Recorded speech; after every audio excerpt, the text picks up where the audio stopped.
네, 예상대로 미국의 올해 첫 금리 인상은 0.25%포인트 베이비 스텝이었습니다. 고강도 금리 인상에서 벗어나 통상적인 인상폭으로 들어간 셈인데요. 금리 인상 유지 방침은 여전하다고 밝혔습니다. 이 내용 분석해 보도록 하겠습니다. 권혁중 경제평론가 나와 계십니다. 어서 오세요. 안녕하십니까? 네, 안녕하십니까? 네, 미국의 0.25%포인트 베이비 스텝 인상 어떻게 평가하셨습니까? 일단 뭐 시장의 예상대로 특히 선물 시장에서 예상대로 움직였다라고 해서 좀 안도감을 표현했다고 볼 수가 있겠고요. 뭐 역시나 이제는 예상대로 가다 보니까 바로 이제 주식 시장에서 이제 반응을 했고요. 뉴욕 증시도 마찬가지고 우리나라 증시도 이거에 맞춰서 이제 바로 이제 상승폭으로 이제 돌아섰다라고 보시면 되겠습니다.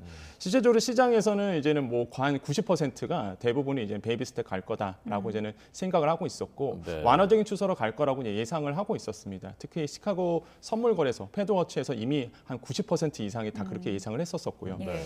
근데 이제는 고무적인 거를 좀 본다 그러면은 일단 4번 연속 이제 자이 스텝을 했었거든요. 그 전에는 0.75%포인트 정도 올렸다가 그다음에 이제 빅 스텝 0.5% 올렸다가 이번에 이제 베이비 스텝 0.25%포인트 좀 올린 거잖아요. 네. 점차적으로 금리 인상폭이 줄어들고 있다는 것이 이제 시장에서는 좀 긍정적으로 영향을 미치고 있다. 물론 연준에서는 이런 얘기를 합니다. 아직은 시기상조다. 안심하기엔 시기상조라고 얘기는 하지만 네. 시장에서는 고지고대로 믿지는 않거든요. 지금 현재는. 그래서 좀 긍정적으로 이제 평가를 하고 있다고 생각을 해봅니다. 네. 네. 파월 의장 발언은 좀 애매모호할 때가 네. 많았는데 이번에도 상승률, 그러니까 인플레이션은 완화됐다. 이 말은 시장에 굉장히 기대감을 줬지만 아직 너무 높다, 물가가. 또 이렇게 얘기하면서 인상은 당분간 계속된다. 또 이렇게 얘기를 했더라고요. 그렇죠. 이게 확실하게 예. 이제 파월 의장도 정말 말씀하신 것처럼 애매모호하죠. 항상 시장에 예. 던지는 메시지가. 근데 이번에도 좀 마찬가지였던 것 같습니다. 일단은 파월 의장의 목소리가 뭐가 나왔냐면은 근데 연준의 목표는 물가 상승률 2%거든요. 여기에 갈 때까지는 계속적으로 그 금리 인상을 하겠다라고 이제 얘기를 했습니다. 근데 네, 네. 이미 여러 번 들었던 얘기다 보니까 예. 시장에서는 그러려니 이게 하고 있었는데요. 예. 일단 뭐 지금 본다 그러면은 이제는 뭐 연준에서 이런 얘기를 합니다. 이제 고용적인 측면도 사실 이제 유지를 해야 되겠고, 그 다음에 이제 물가 안정화를 하려면 계속적으로 이제 물가에 대해서 금리는 이제 상승할 수밖에 없다. 그러면서 했던 얘기가 역사적으로 봤을 때 우리의 네. 역사는 예. 금리 완화에 대해서 금리 인상에 대한 완화 부분에서 너무 섣바르게 한다 그러면 뼈아픈 후회를 한 적이 있었다. 이러면서 사실 역사를 되돌아보자 이런 얘기까지 했거든요. 그러면서 이제 금리 인상을 계속적으로 인상하겠다라고 이제는 얘기는 했는데 실제적으로 이제는 뭐 파월 의장의 입에서 어떤 단어가 나왔냐면 디스인플레이셔너리 이렇게 디스인플레이션 이런 표현이 나왔거든요. 키워드가 시장에서는 그거에 이제 반응을 했던 거죠. 그러면은 인플레이션에 대한 어떤 완화적인 부분들이 아무래도 금리에 그 좀 말한 영향. 게 처음인가요? 그렇죠. 지난해에는? 디스인플레이셔널이라는 이 프로세스, 이 예. 말이 사실 키워드가 이제 그 파월 의장의 입에서 예. 처음 나왔거든요. 예. 그러다 보니까 이제 시장에서는 반응을 하는 거죠. 바로 이제 반응하면서 그러면은 물가 기조가 좀 완화적으로 갈 것이고, 그러면 이제 금리 인상에 이제는 어떤 그 프로세스가 어느 정도 이제는 좀 다음에는 뭐 동결도 될 수 있겠다라는 이제는 기대 심리가 더 커질 수밖에 없는 것이죠. 그래서 어제 뉴욕 주가를 보면 딱 알 수 있어요. 그 전까지는 이제는 발표되기 전까지는 하락세였습니다. 이제 경계 심리가 굉장히 있었거든요. 어떻게 될까 하고 있다가 딱 동부 시간으로 이제 오후 2시였습니다. 딱 발표를 딱 했거든요. 그때마저 팍 오르기 시작해갖고 예. 아마 어제 뉴욕 주가 보시는 분들은 깜짝 놀랐을 거다. 그러면서 갑자기 치솟은 부분이 있었거든요. 시장에서 그만큼 관심을 많이 보였다. 이렇게 좀 생각을 해보겠습니다. 네. 이 파월 의장이 말하는 거 들으면 이제 그 병원 갔을 때 의사 선생님들 생각나거든요. 웬만하면 이제 괜찮다, 걱정하지 말라 이런 얘기 섣불리 안 하시거든요. 맞습니다. 그런데 이분이 디스인플레이션 물가 둔화 네. 얘기를 했다. 이건 큰맘 먹었다. 어느 정도 자신 있다 이렇게 볼 수 있는 겁니까? 그렇죠. 지금 굉장히 조심스럽게 이제는 시장에 메시지를 좀 던지고 있는데 저는 그런 부분이 솔직히 좀 마음에 듭니다. 왜냐하면 시장에서 어느 정도 적응할 수 있도록 또한 예측 가능하도록 파월 의장은 항상 선제적으로 메시지를 던지거든요. 그런 걸 봤을 때 이번에 이제 디스인플레이셔너리 프로세스 이렇게 물가 완화 기조에 대한 키워드를 꺼집어냈다는 게 밝혔다는 것이 저는 시장에 어느 정도 시그널을 좀 줬다라고 좀 판단을 해보겠고요. 그런 점에서 봤을 때 과연 이제 금리 인상이 어느 정도로 이제 완화될 수 있느냐 이런 것도 이제 시장에서 관심을 가지는데 지금 이제는 시장에서는요 이제는 3월에 한번 올리고 그 다음에 쭉 동결 갔다가 이렇게 갈 수도 있다. 그러니까 한마디로 3월에 한번 올렸다가 뭐 2번이라고 보통 얘기를 했거든요. 이번에 네, 파월 네, 의장이 얘기했을 때 2번 정도 올릴 것이다 이런 표현을 썼지만은 네. 또 시장 일각에서는 사실 그게 전제 조건이 있었거든요. 있었거든요. 시장의 경제 지표를 보고 판단하겠다 이런 전제 조건이 있었기 때문에 만약에 전제 조건이 어느 정도 우호적인 뭐 거시경제 매크로 환경이 나온다 그러면 네. 뭐 지금 시장에서 이런 예상합니다. 한 번 올렸다가 쭉 동결. 그다음에 연말에 가서는 금리 인하. 이렇게 좀 예상을 하시는 분들도 굉장히 좀 퍼센테이지가 높아지고 있죠. 네. 그래서 이런 부분에 대해서 이제는 뭐 미국 뉴욕 증시라든지 우리나라 시장에서 빠르게 좀 반응을 하고 있다라고 보시면 되겠고요. 그래서 지금 통화 정책의 변화의 기조가 좀 느껴졌다. 어제 인터뷰를 통해서. 그래서 시장도 그렇게 반응을 하고 있다라고 생각을 해봅니다. 3월에 더 올리고는 동결하거나 내려갈 것이다. 이런 시장의 전망이 맞다면 미국 금리의 상한선이 5%를 안 넘는 건가요? 그렇죠. 어떻게 되는 5%가 건가요? 되는 거죠. 5%. 예, 그러면 상한선이 이제 5%가 되는데 연준에서는 계속적으로 작년 때부터 연준 위원들이 이제는 상단을 이제 5%그 정도로 이제 보고 있었습니다. 예. 그래서 5.25 아니면은 뭐 중심 금리, 기준 금리를 한 5.1% 이렇게 좀 보고 있었거든요. 그래서 상단이 한 5%가 될 것이다라고 이제 보고는 있는데 뭐 그보다 더 높을 수는 있겠죠.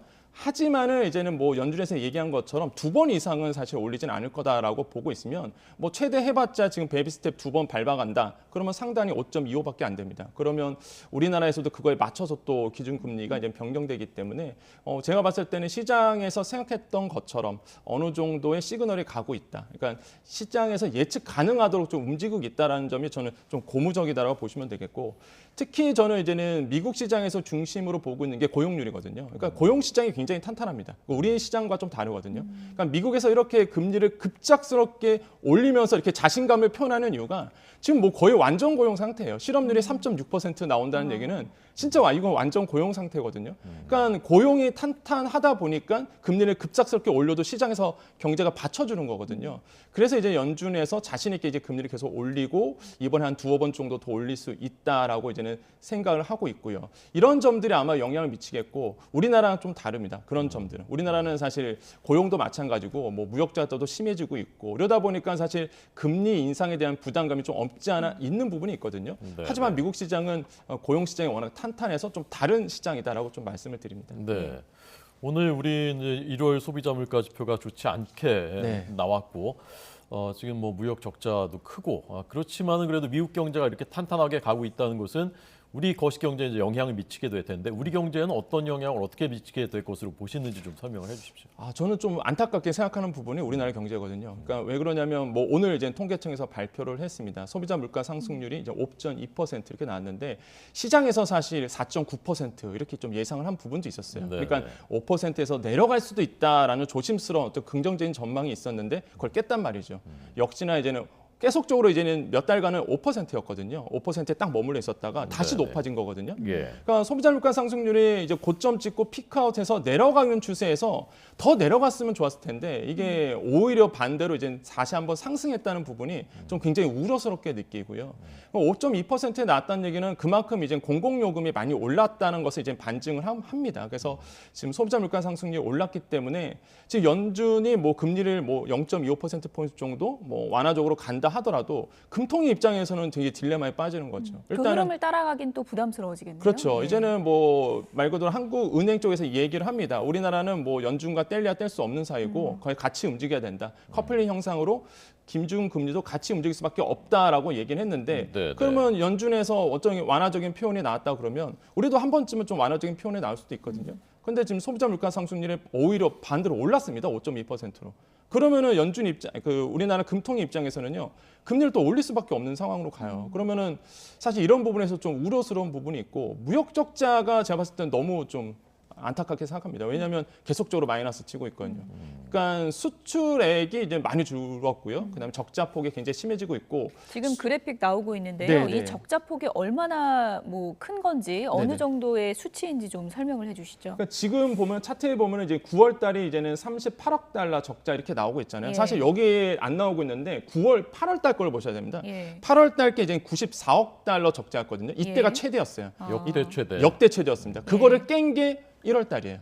예, 그걸 깬 게 그래서 100억 달러 적자 그 이상으로 적자가 지금 나오고 있는 수치다 보니까 시장에서는 이 부분에 대해서 되게 주목을 하고 있습니다. 왜냐하면은 지금 뭐 말 그대로 뭐 IMF 같은 경우에는 우리나라의 이제 경제 성장률 같은 경우에 세계 경제 성장률을 높여서 발표했는데 우리나라는 오히려 다운시켜서 발표했거든요.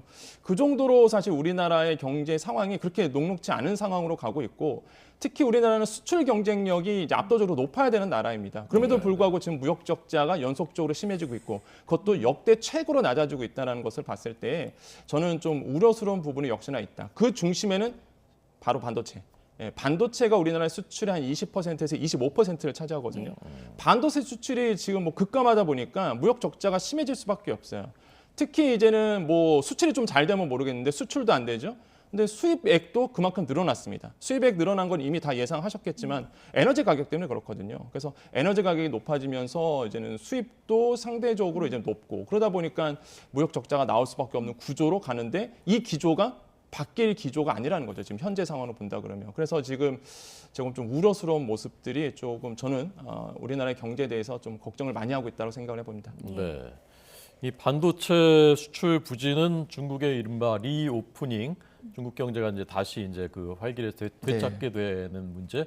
그다음에 미국이 금리 내리게 되면은 환율이 안정될 것이고 그럼 이제 수입 물가 떨어지고 이런 것들 통해서 좀 그 희망적인 부분이 있는 것 아닙니까? 그렇죠. 뭐 아무래도 미국 같은 경우에서 금리가 뭐 완화적인 추세로 간다. 그러면 글로벌 경기가 어느 정도 살아날 가능성이 있습니다. 특히 우리나라의 반도체 수출이 잘 안 됐던 것이 뭐 핵심적인 내용은 글로벌 경기가 안 좋아서 그래요.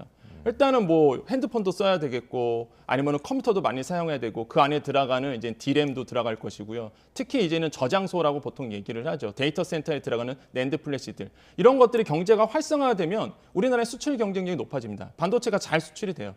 근데 지금 상황으로 봤을 때 글로벌 경기가 안 좋았기 때문에 사실 반도체 수출이 안 됐던 거거든요. 그러면 반대로 생각하면은 미국이 이제는 금리를 완화적인 추세로 가고 그러면 글로벌 경기가 금융 환경이 좀 우호적으로 변한다 그러면 다시 한번 뭐 컴퓨터도 쓸 것이고요. 다시 한번 뭐 반도체도 많이 늘어날 것이고 그러면 수출 경쟁력이 다시 살아날 수 있겠죠.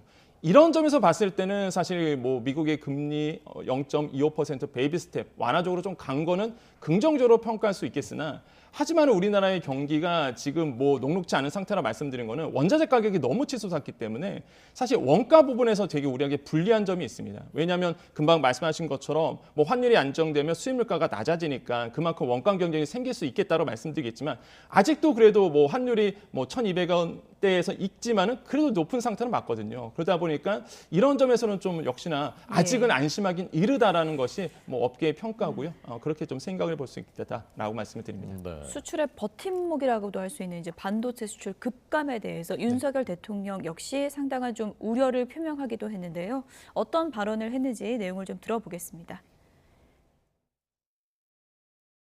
반도체 산업은 우리 수출의 20%를 담당하는 경제의 버팀목이자 국가 안보 자산입니다. 하지만 한국 반도체를 둘러싼 여건이 녹록지 않은 것도 사실입니다. 소재나 부품, 장비 국산화를 위해 더욱 힘을 써야 하고 또 메모리 가격의 하락세, 경기 침체에 따른 수요 약화에도 선제적으로 대응해야 합니다. 네, 반도체가 지금 이렇게 수출이 주춤한 거는 수요가 떨어졌기 때문이라는 그런 요인이 이제 가장 크게 작용했는데 이 부분은 앞으로 좀 나아질 가능성이 있는 겁니까? 그러니까 금방 앵커님께서 말씀하신 것처럼 이제 미국에 달려 있다고 저는 생각을 해봐요. 그러니까 미국과 중국에 달려 있다라고 좀 생각을 해보는데 글로벌 경기가 살아나야지만 사실 우리나라의 수출 경쟁력이 다시 한번 생깁니다. 특히 반도체의 수출 경쟁력이 생기거든요. 근데 지금 글로벌 경기를 본다 그러면 뭐 그건 좀 우호적입니다. 좀 살아날 기미가 좀 보여지고 있어서 그나마 다행이겠지만은. 일단 확실하게 이제는 수출의 경쟁력을 살리려 그러면 글로벌 경기, 특히 이제 미국에서의 금리 인하 부분이 확실한 시너지가, 그러니까 시그널이 나와줘야지만 사실 살아날 수 있다는 것, 이것을 다시 한번 좀 말씀을 드리겠고요. 특히 우리나라의 반도체 수출은 뭐 대통령께서 말씀하신 것처럼 20에서 25%를 담당합니다. 우리나라의 반도체 수출에서 반도체가 담당하는 것이 그만큼 큽니다. 그만큼 이제 차지하는 비율이 높기 때문에 반도체 수출이 살아야지만 우리나라의 무역 적자가 해소가 되거든요. 이런 어떤 기조적인 현상에서 본다 그러면 반도체 수출을 살리는 것이 굉장히 중요하다. 그래서 이런 점에서 봤을 때는 정부가 좀 나서줘야 된다라고 볼 수가 있겠는데 작년부터 계속적으로 제가 얘기했던 게 있습니다. 반도체 수출 살리려고 그러면 사실 외국 눈치도 좀 봐야 되거든요. 그럼 우리나라가 할 수 있는 거는요. 역시나 이제는 세액공제 확대입니다. 근데 이 세액공제 확대 부분은 개정사항이에요.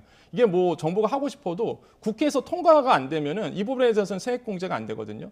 그래서 지금 정부는 이제는 임시국회에서 이런 세액공제 부분을 이제 상정을 해서 이 부분이 이제 국회에서 통과될 수 있도록 노력을 하겠다라고 이제 얘기하고 있는데 뭐 우리나라의 반도체 수출 경쟁력 살려 그러면 국회도 나서줘야 된다. 그래서 세액공제액을 늘려줘서 수출 경쟁력을 가질 수 있도록 가격 경쟁력을 가질 수 있도록 좀 도와주는 부분 이래야지만 무역 적자가 어느 정도 해소가 되고 무역 적자가 해소된다 그러면 금통위 입장에서 그러니까 금리를 조정하는 한국은행 입장에서 좀 한숨 돌릴 수 있거든요. 예. 그래서 이런 점들이 복합적으로 물려있기 때문에 뭐 행정부만 잘해서 되는 문제는 아닌 거고요. 말 그대로 우리나라의 국가 경쟁력을 살리려고 그러면 전 요소들이 다 힘을 합쳐야 되는 그런 상황에 지금 딱 놓여져 있다. 그래서 이게 단순히 이게 뭐 금리가 미국 금리가 뭐 완화적인 추세다 그래서 이제 경기가 좋아지고 우리나라의 경쟁력이 살려지고 우호적인 분위기로 갈 거라고 보기에는 저는 굉장히 시기상조라 보거든요. 그거는 미국 시장 얘기고 우리 시장은 절대 지금 호락호락한 상태가 아니다. 이건 굉장히 불안한 상태로 있다라는 것이 이제 제 판단이다라고 말씀을 드립니다. 네. 대통령이 이제 어제 그 반도체 현장 찾아간 모습 얼마나 지금 우리에게 절박한 상황이라 보여주는 한 단면인 것 같고요.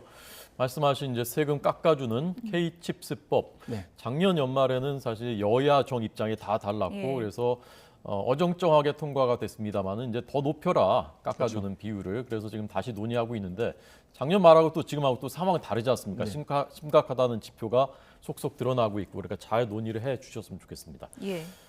자, 끝으로요. 물가, 지금 물가 높아졌는지 걱정인데 다시 높아졌는데 이제 계절적인 요인, 이 난방비가 워낙 많이 나왔으니까 이 부분 작용이 이제 좀 봄이 되면 나아질 것이고 그다음에 이제 그 환율이 안정되면은 수입 물가가 낮아질 것이고 물가는 좀 앞으로는 잡힐 가능성은 어느 정도라고 생각하십니까? 저는 뭐 계절적 요인은 분명히 있습니다. 일단은 공공요금, 특히 이제 가스요금, LNG 가격이 너무 치솟았기 때문에 에너지 단가가 너무 올랐죠. 그게 이제 시장에 반영되다 보니까 공공요금 오르면서 일단 뭐 소비자 물가 상승률이 올랐던 부분이 있는데, 근데 공공요금이 뭐 계절적 요인에서 떨어진다. 근데 이미 아시겠지만 택시요금 올랐고요. 이제 앞으로 또 버스요금, 지하철요금 300원에서 400원 사이로 또 오를 계획으로 있습니다.